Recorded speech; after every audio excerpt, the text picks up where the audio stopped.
First of all, thank you for inviting me to worship with you this morning. Secondly, I feel the need to acknowledge that we are here this morning on this first Sunday of Stampede on sacred ground. This is ground occupied by our First Nations brothers and sisters for not just hundreds but thousands of years before our European ancestors came to this country, and I acknowledge that that's very special, and I pray that we will do our very best to be good stewards of this land. Are God's kids sinners?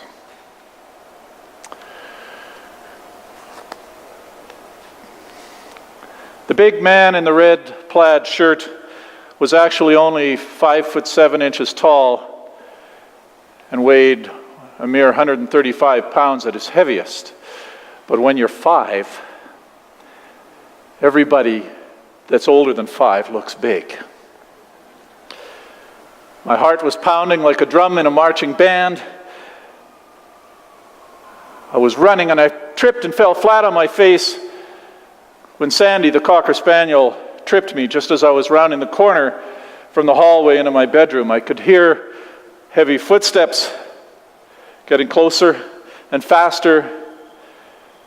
This wasn't the time to turn on the light. Just get under those covers as fast as you can and pray that the man in the red plaid shirt will change his mind. I scrambled as fast as I could and made a beeline for the bed. "That's far enough, young man." I backed into the corner of the room, a wall here and a wall here, and I'll be good. I knew the plea was futile, but it came out instinctively as it always did. The big man in the red plaid shirt stood in the doorway and filled it, or at least it seemed to me, and I started to cry. "Stop your crying, you little brat, or I'll give you something to cry about." And as he unbuckled his belt, I tried to stop crying. I really did. A lot has happened in the 62 years since that night. And I've grown to know and love and understand and, yes, love the man in the red plaid shirt. I could tell you countless stories about what a wonderful father he was. How after he and my mother split up, my brother and I stayed with him, and he took care of us. And as a new single dad, he was given many opportunities to date. He was very handsome, charming, kind man, and lots of women wanted to go out with him, and he said, "Sorry, I can't. I have 2 boys at home that need me." And he was home with us every day. He cooked for us, did our laundry, taught us things, taught us how to do our chores, and he was always there for us. He took us fishing. We went to Elbow Falls. We went to the Highwood River. We went to Kananaskis country. I remember sitting up all night one night at a campfire with him, just he and I. My brother wasn't with us that weekend. And we stayed up all night around the campfire, and he told me stories that I guess he finally felt able to talk about some of the horrible things that he saw when he was in Europe during World War II. Looking back over my dad's life, it's almost like remembering 2 different men. There was the angry man in the red plaid shirt, and there was the kind, loving, dedicated father that I remember today. Sometimes I wonder what he must have said to himself when he remembered the man in the red plaid shirt. Would he have said, like Paul said in the reading this morning, "I do not understand my own actions, for I do not do what I want, but I do the very thing I hate"? If there's one thing I learned from my dad's story and Paul's story. It's this. I think we've all done things we're sorry for. I know I have. When I hear the Frank Sinatra song, My Way, I absolutely cannot relate to the line that says, regrets, I've had a few, but then again, too few to mention. Are you kidding me? Yeah. Too few to mention? I have lots of regrets. Oh no, not me. Lots of regrets. I wish it weren't so, I really do. But you know what? I'm human. And part of being human, I believe, is having done things that I'm ashamed of. I can't undo them. I wish I could. But sorry, some things can't be undone. Some bells can't be unrung. But there is good news, really, really good news. Just as part of being human is that we sometimes do things we know we shouldn't, like the sharks, inviting Nemo and his pal to the party. But part of being human is that we are children of God, made in the image of God. And there's the paradox, isn't it? Children of God, made in the image of God, and still capable of doing bad things, of hurting each other. How does this happen? Are we created inherently good and then something goes wrong to take us off the rails? Or are we born sinners and somehow need to find salvation through the grace of God? That's a tough question, but you know what? It's not a new question. This has been around for a long, long time. We've wondered this. In ancient times, even before people could write, we're thinking back thousands of years now. Picture people sitting around a campfire telling stories, and they told a story about the first human beings. And as centuries went by and the story got told and retold and retold, and humankind came to a point where the language got developed a little bit more and we were able to write, and then the story got written down.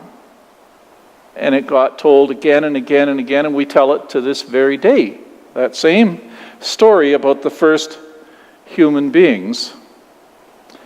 It's the story that survived a long time. And you know the story, a story of a couple who were manipulated by a serpent, and they disobeyed their God. And religious leaders have, over the centuries and millennia, have developed what we now know as a doctrine of original sin. And that's one possible suggestion, I suppose, for why we do things we're sorry for. Another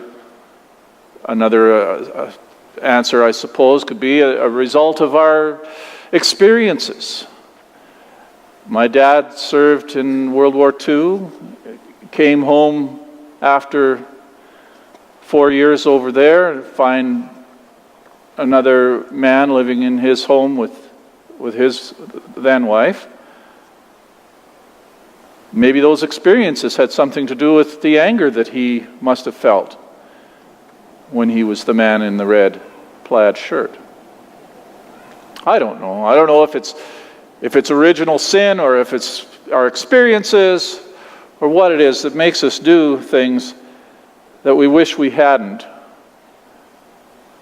It's almost an impossible question to answer, and yet we keep asking it. I remember, any of you are parents, you probably have pulled this stunt. I did it as a parent, where you ask a child does something, and you ask, why did you do that? And you know very well it's an impossible question to answer. Why did you do that? Well, I asked my oldest son, when he was a teenager, I don't even remember what it was he did, some teenage thing, and I said, why did you do that?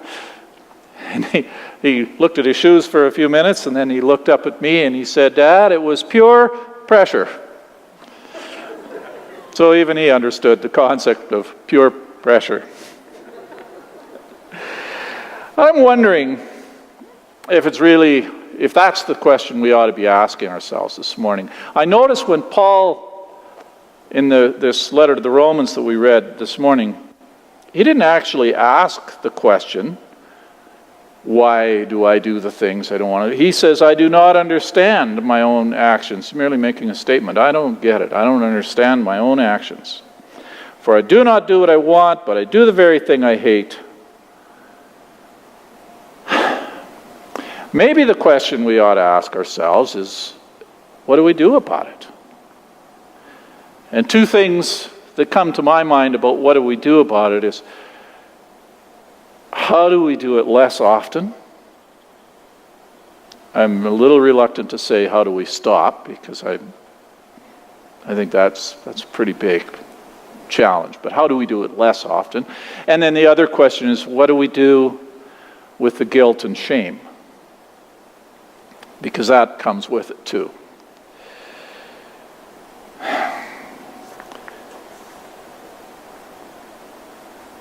Gosh. There were many nights, not just the night I told you about earlier, but many nights when the man in the red plaid shirt heard me say, I'll be good, I'll be good, I'll be good. And I'm guessing there were just as many nights when God heard the man in the red plaid shirt say, I'll be good, I'll be good, I'll be good. Because after all, we're all children of God.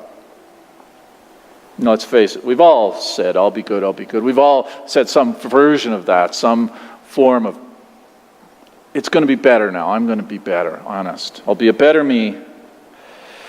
And then as sure as the sun rises in the east, we turn around and do something that we're almost immediately sorry for.